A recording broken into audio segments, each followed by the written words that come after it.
বাংলাদেশের সব হসপিটালে কার্ডিয়াকের কোনো ম্যানেজমেন্ট থাকে না ওভাবে, এবং হচ্ছে বিভিন্ন চিকিৎসাতে যেখানে রেফারেল সিস্টেম আছে, তা রেফারেল সিস্টেম হচ্ছে জনগণ যখন মানতে না চায় তখন হচ্ছে ডাক্তারদের কোনো কিছু করণীয় থাকে না। আর সব চিকিৎসা দিয়ে সব মানুষকেই বাঁচানো সম্ভব না, যেখানে কিছু কিছু ক্ষেত্রে এরকম পেশেন্ট রোগীরা মারা যেতেই পারে হসপিটালে, বাসায় অনেকে মারা যায়, কিন্তু হসপিটালে অনেকে মারা যেতে পারে, কারণ সব জায়গায় সব সুযোগ সুবিধা থাকে না।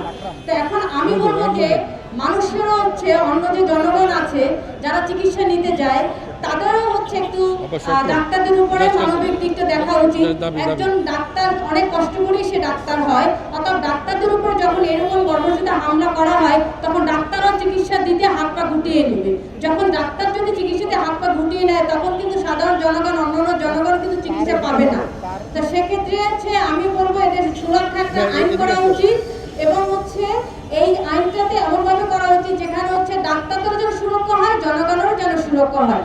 যে আইনটা অন্তর্বর্তীকালীন সরকার করেছিল সেখানে ডাক্তারদের সুরক্ষা ছিল না, সবকিছু মনে হয় যেন জনগণের সুরক্ষা। ডাক্তারদের একটা সমাজে একটা পরিবারে যখন একজন ডাক্তার তৈরি করে সেই পরিবারই জানে যে সে ডাক্তার তৈরি হতে এবং ডাক্তার তৈরি করতে তাদের কতটা শ্রম এবং কতটা ব্যয় করবে।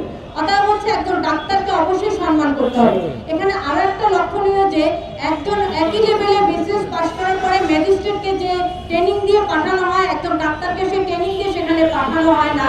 শুরুতে একজন ডাক্তারকে এরকম অবসর শহরে পেরিফেরিতে ফেলে দেওয়া হয়, যেখানে সে ডাক্তার বোঝার আগেই তার মানে কোনো কিছু বুঝে ওঠার আগেই তার উপরে আক্রমণ চলে। এর জন্য আমাদের এবং হচ্ছে আমার যেটা মনে হয় এই বর্বরিত হামলার পিছনে রাষ্ট্রকে অস্থিতিশীল করার জন্য কোনো একটা কারণ থাকতে পারে, সেটাও সরকারকে খুঁজে বের করা উচিত।